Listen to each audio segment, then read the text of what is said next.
Let's morning. go. Good How morning, is Mike Carson. everyone doing out there today? We got some people jumping in here. Sweet. Well, we got one. We got Adam Schwagel. Adam, good Hello, morning. Adam. Thanks for stopping in and saying hi. Yeah, I figured out the whole Facebook thing because I posted about our Shriners Sportsman's raffle. Facebook had banned me from going live. So we're live on YouTube. Forget Gotta Facebook love it. today. Morning, EJ. Hello, EJ. Morning, Marion. How you doing? She's This is Nurse Dan. We'll just call her Nurse Dan. She's Nurse married to Dan. Dr. Dan. Ooh, I'm sorry.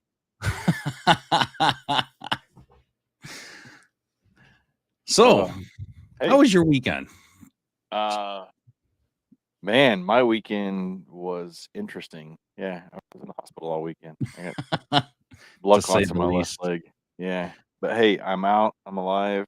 I woke up this morning, so it's a good day. And you like Good my day. hat? I got a really cool I new do. hat. I So, I said I like your hat as soon as we yes, got on. yeah. But the people, The people, Air people. Force Dad. I just know there's still some road Uh rash. I got road rash everywhere. It's fun. So, Morning, uh, Garrison. yeah, So fun stuff. you So, had a little visit to the hospital. yeah, yeah, all good. All Yeah, good. all better. Getting there. We're on the mends.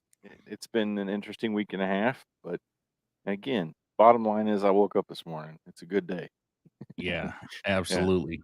There's gonna be a really cool story when all this is said and done to put in the book of Shayna and Jason. So yeah. Another It's good gonna be a miracle story, man. long book. Yeah. You Have know, fun writing that one.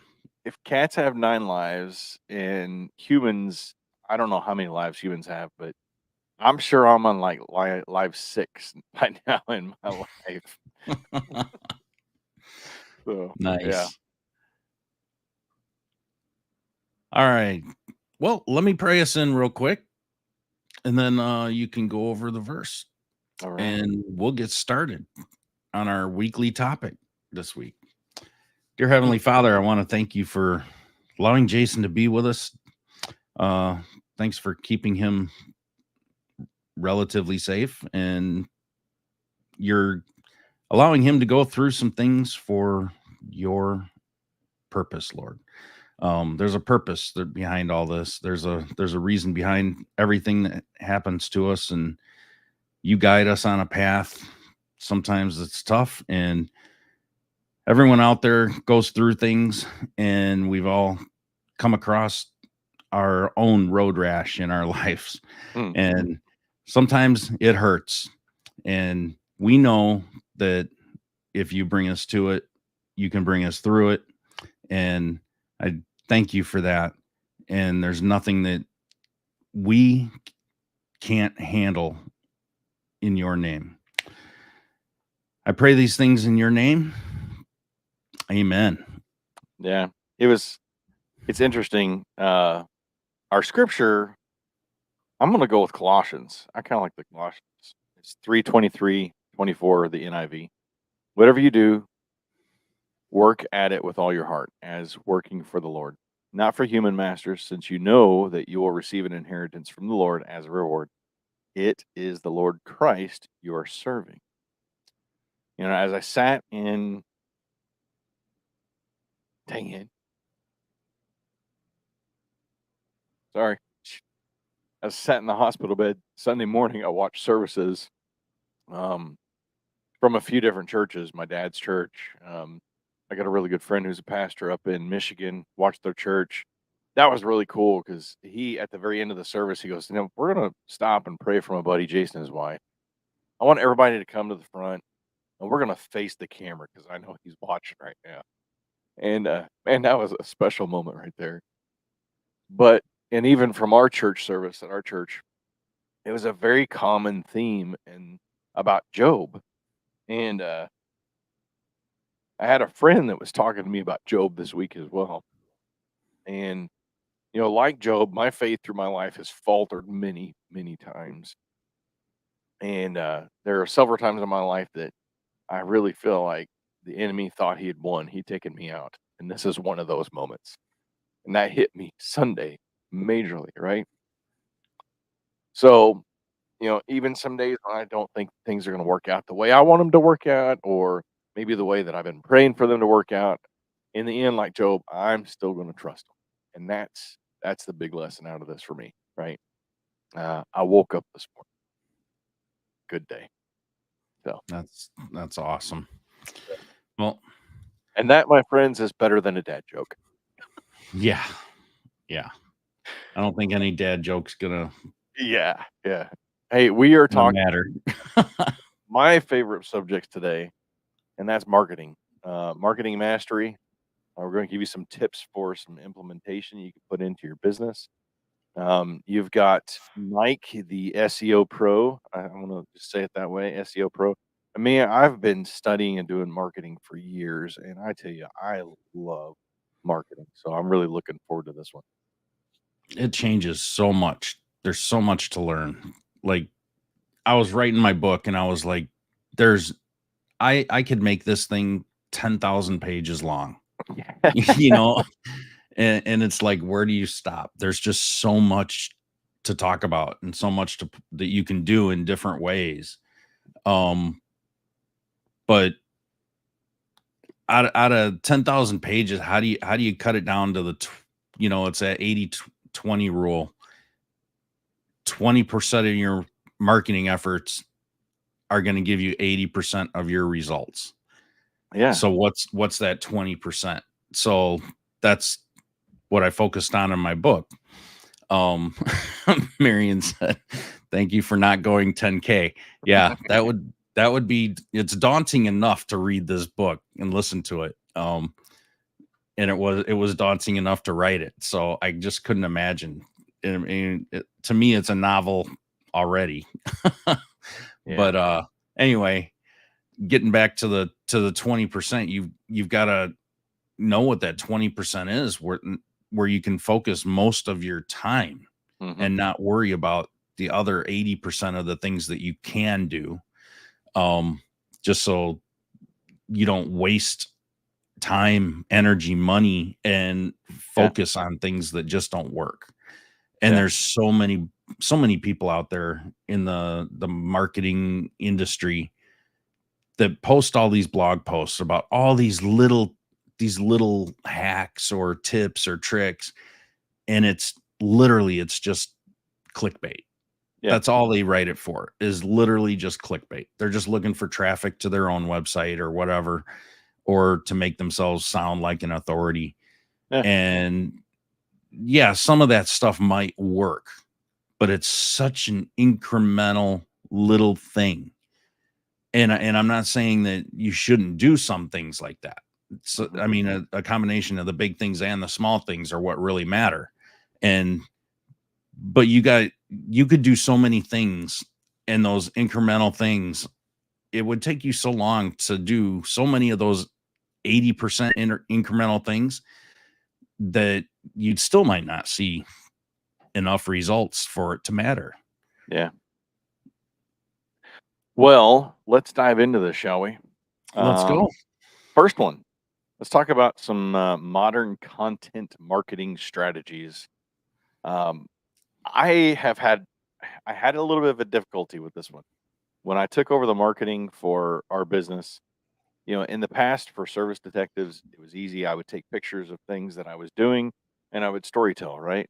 Well, in today's modern age, video catches attention.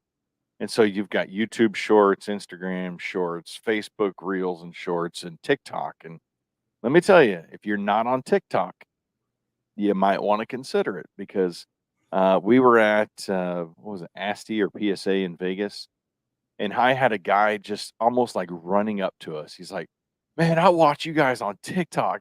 I had to just come meet you in person." I'm like, "Okay, this is cool. I my efforts are actually being seen." So, and the cool thing about videos is that you can share behind the scenes stuff, right? Like for my office help, we do a popcorn Friday, usually about once a month. We started an either or video where it's, it's asking, we usually try to get 3 to 5 people in each video where they're asking them either or question like Coke or Pepsi, standing desk or sitting desk, right? One of those videos.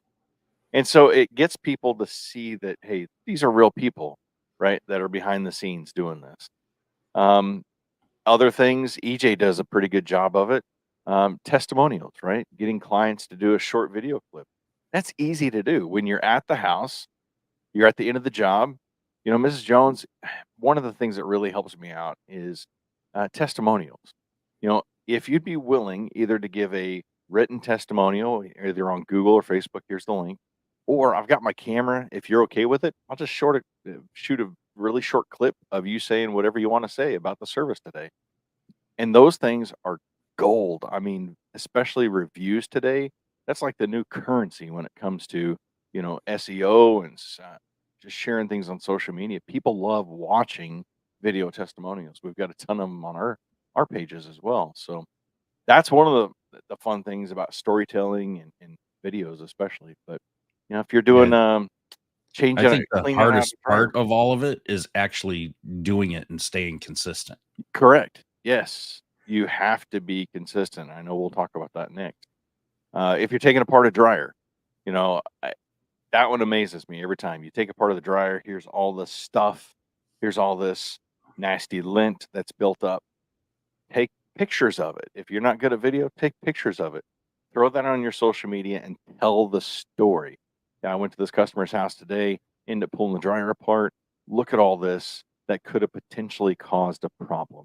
Thankfully, I found this. Mrs. Jones let me clean it out, and now she's safe for X amount of time, right? Simple, but it's so powerful. That's the key about that. Yeah. I love the content that you put out. There's a lot of cool, funny stuff, Yeah. there's a lot of personality behind what you put out. And Mhm. that's that's what makes it enjoyable, and that's what makes people stop scrolling, Yeah. when they come across it. Mhm. So, consistency in your posting. That's like I said, I think that's the hardest thing. I mean, I find that very challenging for me. Yeah. Um, it's like, what do I want really need to spend time on? And I'm always too busy working on other people's businesses rather than my own. It's OPP, like baby. there's so many people out there, they're too busy fixing other people's stuff instead of working on their own business. It's Yeah. really hard as a business owner to find balance or find someone to help you do that Yeah. effectively and good, that's on a budget. Mhm. And I mean, I've got a content person on my team, but she's so busy doing content for our blog posts and our client sites and things like that we're doing, that it's really hard. Like, she can't do the video stuff yet. Like, Yeah. there's just no time. So it's like I almost need to have another person to help me do the video stuff because I Yeah. don't have time to do it either. Yeah. And you can definitely outsource a lot of that stuff, but you still have to babysit it, right? Yep. You still have to figure out what they're going to do and work with them on, this is how our brand messaging needs to come across. This is how our brand voice has to come across. Yeah. And that, I think that's the hardest part. You as the business owner doing your own, it's easy. Yeah. You automatically know what it needs to be. Yeah. But when somebody else comes into the mix, that's Mhm. where it gets really hard to get them to get it. Yeah. Once they do, it's good. Yeah. But like anything, there's a lot of training involved. Yeah. Marion's got a good question on here, or Dr. Dan, whoever, whichever. Nurse Dan. Nurse Dan. What about taking the stills and turning into a video? Yeah, super popular. TikTok has a really easy editor to take videos. There's CapCut. I mean, there's a ton of still editors out there that you can turn into videos. It's the content, right? It's all about the content. Some other things you could do is, run a contest. We did one before with our vehicle that was, I Spy the Yellow Van, right? All our vans were bright yellow. And so I even bought the URL code, or um, the web domain, and had to point towards a certain page. It was www.ispytheyellowvan.com. And people would take pictures of our vans if they saw them around town or whatever it was, post it on our social media, right? And we had a contest. And I can't remember what we ended up giving away, but I mean, it was significant. I think it was like a whole home surge protector that we installed. So that was really cool, right? Running fun contests. Think about things that you can do as far as contests. Educational content is always really good. Um, Turning your camera on and maybe just doing a top 10 post about, home maintenance, or dryer maintenance or appliance maintenance. You could do a series of videos, you know, do them 10 weeks in a row. Hey, this is week 2 of top 10 appliance maintenance tips from your appliance pro EJ here. This week we're going to be talking about dishwasher maintenance, and give them a few little tips, right? So that's another one. Good question, Marion. Yeah, it doesn't take much to create these things.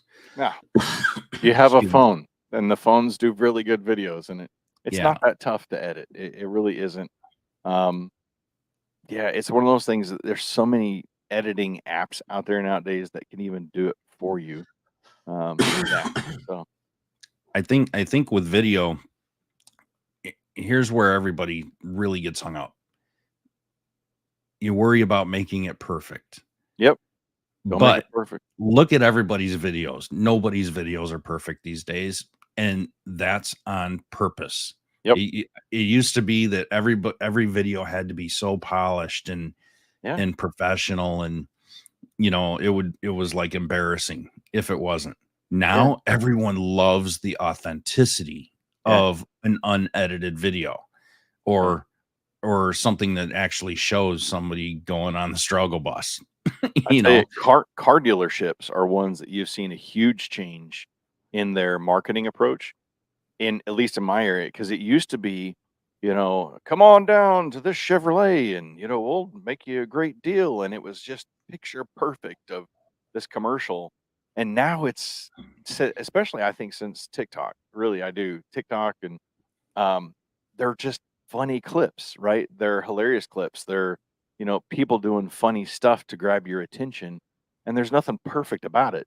They catch somebody tripping over a carpet, in the dealership, one of the people selling, not an actual client, but they catch people, and it's like, man, you'll trip over our deals too, and it's just stupid stuff that catches your attention. Like Mike said, don't worry about it being perfect. That's a great point, Mike. Good yeah. point. I mean, people like seeing other people make mistakes. Yeah. Let's be honest. It's that's why you go to a NASCAR event. You're Yeah. there for the crashes, Yeah. right? And sometimes, those wrecks are the most, I guess, dramatic thing that happens, and that's what people want. People love drama. Whether you like it or not yourself, people love seeing Yeah. drama, Yeah. and they love seeing people mess up or doing stupid things. Yeah. Otherwise you wouldn't have had the Tide Pod challenge, Yeah. with those stupid kids. But I I think digress. you hit it. You hit it earlier. Consistent posting, right? So, like on my office help, I decided to do a motivational Monday, and I've done motivational Monday for months now. I was gonna say weeks, but no, it's been months. And sometimes it's a still post of one of our team members and maybe one of their favorite clients. Sometimes it's a video of, one of our team members and their favorite quote. Sometimes it's a picture of, a famous person from the past and their motivational quote. And sometimes it's just a quote, right? But it changes up just enough to try to keep people's attention. Thanks, EJ. Mhm. But the key thing is consistency, right? And on social media, um, There is Tom. I wish Tom could be on today because he's great at helping you figure this stuff out. Tom Harness Digital Marketing. I'm going to throw that out there for you. I'm not sure if he's taking clients right now or not, but man, he's really good. But just learning when to post, how to post, things like that. It's not rocket science. If anything, just start posting once a day, right? Um, I am on pretty much all social media channels because Tom told us to at this time. I don't like being on Twitter, X, whatever it's called nowadays. It's me personally. I don't see a lot of benefit there for my business. Facebook has been really probably the biggest for us. We're starting to get some leverage on LinkedIn for our business. But again, a service business versus now what we do is completely different. And for us, when we go to a vendor show, you're going to have everybody walk up and, hey, I see you guys are on Twitter, and it's, the consistency. So you guys are real. Got it. Okay, cool. Hey, you're on TikTok, man. You guys have some funny videos on there. Thanks for posting. Man, I see you guys all the time on Facebook. It's great, right? So everybody, unfortunately, in this world today, LinkedIn, if you're not on LinkedIn and you're a business owner, get on LinkedIn, because you're going to connect with people, and there's going to be some things that happen there as well for your business. So that would be for me, Facebook, LinkedIn, probably for sure YouTube, no matter what, and then start doing some fun stuff on TikTok and sharing it. If anything, get those three going. I use Loomly, is what I use. There are tons of platforms out there to help you post, but Loomly will connect and send it out to several different ones. And it helps me with analytics as well to see what's doing well, what's not. Yeah, that's what I hit. Yeah. Loomly. So That's why yeah, I popped it up. yeah, good question, Paul. Perfect timing. For me, I use Loomly, and that's just we tried a couple different platforms.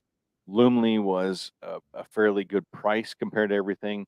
I'm able to do all of the different social media platforms as well as YouTube that I'm currently on, and so that does really well. You can just search My Office Help on your favorite social media platform. It's either My Office Help or My Office Help US, as the username. And that's the other thing, consistency in your name, right? On Mhm. some of them, My Office Help was already taken by some overseas companies, and so we put My Office Help US on there. So, yeah. Saul said he's gonna make videos of him drinking Cuban coffee and shaking hands and kissing babies. Yeah, just don't shake babies and kiss hands, okay? Yeah. That's not Sounds like Saul's going into politics. Uh-oh. Shoot. All right. So I mean, you said a lot. There's a lot you can do in social Yeah. media. Like I said, this is my favorite topic right here. The social media stuff is, I mean, that alone, you, some there's people that could write a 10,000 word or page book Yeah. on social media alone. There's just so much. Um, so our last real topic is SEO for business. I don't know anything about this. I don't even know where to start. This is probably your Oh. favorite topic, right? It's what I do all day, every day, Right. start to finish. Keyword research. I'm Keyword gonna get research you is where everything starts. You're gonna what? I was gonna see if I can get a link for Loomly for you all. I'll drop it in here while Mike's talking. Okay, you work on that. Well, number one, keyword research. In all of your marketing, keyword research is the first thing that you need to do. Because if you don't know what is popular or which keywords are the most searched, everything else is fruitless. Because I see so many people doing all this marketing stuff, but they don't research a keyword. Like what keyword are you going after that has actual volume behind it and traffic behind it? Mm, Whether it's your blog posts, whether it's your videos, whether it's any posting that you do, period, everything has to be done. It has to start with keyword research. Yeah. And why would you do anything around a keyword or topic that gets zero traffic? Like, why would you waste your time? So sometimes I struggle with what's popular and what keywords have the largest volume or at least some traffic. It's like everybody's doing it, but everybody's doing it for a reason. Yeah. And you can always put a different personality and spin on the same thing that everybody else is doing. Yeah. So don't worry about that. Just go out there and do better than other people. There's so many people out there that are just putting out really shitty content. I mean, really, really crappy content. And sometimes you look at it and you're like, how are they doing so well with this garbage? And if you see stuff like that, that's a huge opportunity that you could just do better and do something that blows them out of the water. And you can capture a lot of that audience and start pulling it away from those people. So look for opportunities like that. You need to make sure that whatever you're putting out there is quality content. So don't worry about being perfect, but make it quality, make it matter, make it better than what you feel that other people's stuff is. Yeah. Let's see. Paul says, are there any better ones than Google Keyword Planner? It seems to be so inaccurate, or I totally don't understand it. 90% say 10 to 100 or something like that. Okay, this is a good point, Paul. Yeah. Whenever you're researching keywords, especially in Google Keyword Planner, they all have a few different metrics, but you have to understand whatever the search volume is for any particular keyword, no matter what tool you're using, it's an average and it's an estimated average.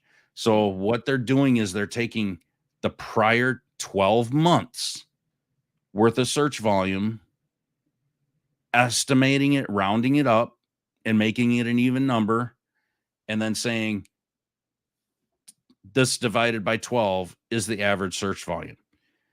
That's the only way that you can actually know.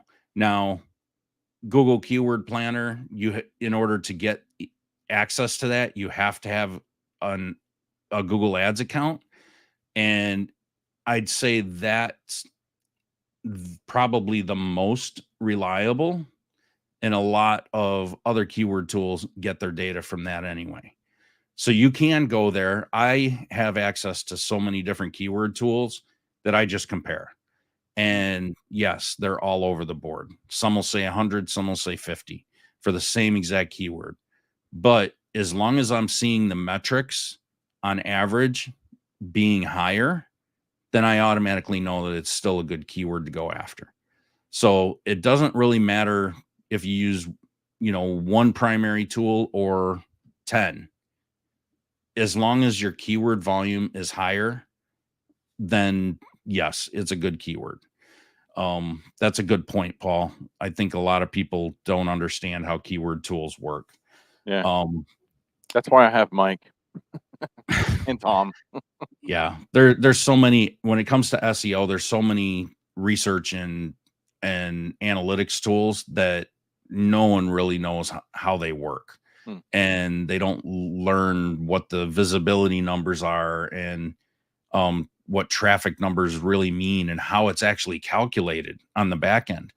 And that's a big struggle. And unless you really understand that, you can think that you're doing bad when you're looking at those analytics, when in reality, you're doing pretty good. And let's face it, everything is an average. You have to measure all of that stuff over time. And as long as it's an average increase, then you're good. Things naturally go up and down. I'm looking at a screen right now where I measure Anywhere from 27 keywords to 50 keywords per client that I have. And I'm looking at one where it's shooting up and then it's going up and down. And I track these keywords every single day. 8:00 in the morning, one of my trackers goes off and it starts checking the rank trackers. But every single day, one day I'll get an alert that somebody went down. And the very next day they shoot right back up to where they were. And a lot of times with SEO, you will naturally go up and down every single day. It's just the way Google works. And you actually have a share of voice between all social media platforms as well as Google. And your share of voice is your average. We've run SEO tests in some of the groups that I've done, to where one of the guys in the group, he's got this software that it's super expensive, and he built like his own internal version for himself just for testing. And one of the cool things was he searched for keywords, like a whole set of keywords, just to test them. And he popped all these up, and they were all number one search results. And he's like, I wonder how much of the time they're actually number one out of so many searches. So he ran all these keywords searches for all these different URLs, and they weren't his clients or anything. They were just random things out there on the internet. And he found that the people that were doing the best, that were the number one results, on average, they only held that number one position 70% of the time of all the searches that they have. So it doesn't matter if you're number one, eventually you're going to be number two. And he pummeled these searches for like days and ran these searches and tracked the results every 1 second. He was searching every second. And then he looked at all that, compiled all that data, and he's like, you can have hundreds and hundreds of thousands of searches for a keyword and you rank number one, but in reality, you're only number one an average of 70% of the time. That was his correlation on this test. And I found it very interesting. And I was like, man, like some of these really powerful brands they should always be stuck at the top. And he says, I found out no. And it was very interesting. So don't worry about your rankings fluctuating, because they will go up and down. I was just going to say, in the Digital Marketing for Home Service Businesses Bible, chapter 3 and chapter 13 dive into SEO quite in depth. SEO for home service companies, and chapter 13 is advanced SEO techniques. So if you haven't purchased Mike's book yet, you can get that on Amazon, and it's in an Audible version. Just saying, throwing that out there. We just had the Audible plug for Mike drop last week. Dude, it's like, your stuff. Like, I'm sitting here listening, and I'm like, oh wow, that's cool, man. I'm learning stuff from you on that one. I don't know. That's why I'm just like, I trust you on all this stuff. So it's tough. I am in a hard industry. Yeah, because of so many changes that have happened, and people manipulating things, with the algorithms of the search engines and social media, and people just figuring things out. And the reason that they figure it out is because they run tests. Like we run tests in my testing group, and it's amazing at what we find. All these SEO gurus out there, they'll post, oh, do this, like I said earlier. Like what do you actually listen to that works? And we're like, oh, they say that works. I haven't experienced that.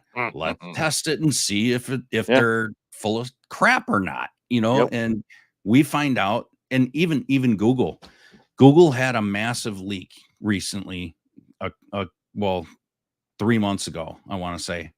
They had a massive leak of their algorithm and their API for their algorithm. And all this time they've been saying, like the heads of Google, the actual people that represent Google itself, and they're saying, "Oh, this doesn't work. We don't do things this way. This is not a ranking factor, and that's not a ranking factor." Well, guess what? Somebody pushed a button and it made their API, in their internal API, became public Yeah. for a very short time, but it was a very short time that all that was needed When I for caught it. another system to index all that data, Yeah. and then that was public, and now it got out into the wild, and the SEO community was able to dissect this API and realize Google is full of shit, and they've been lying the whole time. And we know what those ranking factors are now. We know that they track this for a reason. There's an API call that's related to X, Y, and Z. And we now know that what they were saying X, Y, and Z is not a ranking factor. Now we know that it is. And those are the types of things that just get my juices flowing, Yeah. and You're because now speaking I can Mike's love leverage that. language, or is that the Yeah. wrong kind of juices flowing? It's it's cool when you see stuff like this, even though it's always been like such a closely guarded Yeah. secret. And I mean, back in the day, we're like, oh, Google's got 200 ranking factors. Well, now we know that they're tracking like 14,000. Hmm. It's insane. All right. So why is Mike always under so much stress as an SEO expert? Because he's always dealing with hyperlinks all day long. Hey, Nice. nice. Yeah. Why did the SEO pro cross the road? He was desperate for traffic. There you go. There are some decent SEO dad jokes out there. All right, cool. There's a few. All right, I'm going to answer a question here. What do Go you for it. think about companies that are promoting this thing called geofencing? Is that target market a specific area? Yes. I do geofencing. I do geofencing in Google Ads. Really? That's where you do it the most. Where you block out every ad from being shown outside of a specific circle or zip code. You're really drilling down into geofencing a specific geographic area. Hmm. So yes, you definitely have to do that. So Um, geofencing, I think what came to my mind, and maybe this was Daniel's too, is like if there are several appliance companies in one certain area, and maybe you have a retail store, like you have an appliance retail store, and somebody goes into Home Depot, you have a geofence around Home Depot, where when they walk into Home Depot or they get close to Home Depot, something pops up on your smartphone saying, "Hey, check out EJ's Appliance Repair Shop. We have all the top appliances, just like the big box stores." Maybe I don't know if Daniel, that was what you're thinking, but are you familiar with that kind of targeting as well? yeah, I am, but it's much more complicated, Hmm. and that's based on like your geolocation on your phone, right? Yeah. And if it doesn't really work very well with iPhones, because Okay. iPhone blocks a ton of tracking Yeah. Yep. stuff, and with You're saying iPhones are better than Androids when it comes to safety? Is that what I heard you say? no, that doesn't have much to do with actual safety that That might matters. be one of the questions this week. iPhone or It's a Android? privacy topic Privacy. Yeah, issue, there we go. and There we go. um it almost doesn't matter because everybody still posts where they're at anyway. So I think it's a very false false impression, that Yeah. sense of security that people have. that. All right. Apple's just trying to make people feel good. I'm currently in Walmart taking a dump. Yeah. Post. Yeah. It's like, I Exactly. don't want to know you're in Walmart taking a dump. Yeah. You know, anytime you take a picture, it's going to have your geolocation data Yeah. uploaded anyway. So, but anyway, getting back to the geofencing, there's retargeting that's based on location and where you've been. But today it's getting harder and harder to do that quickly and more accurately, just because of the tracking issues that people are having issues with exactly like iPhones. Apple's huge on that. Mhm. But is if they have their location on, or they're using a Google account that tracks where your located, then the geofencing would be definitely used. There's always something. There's multiple things in ways that these companies, you know, Facebook or well, Meta or Google or, you know, Apple, that they know where you live. You know, they know where you travel. They know where you've gone using your GPS data, whatever.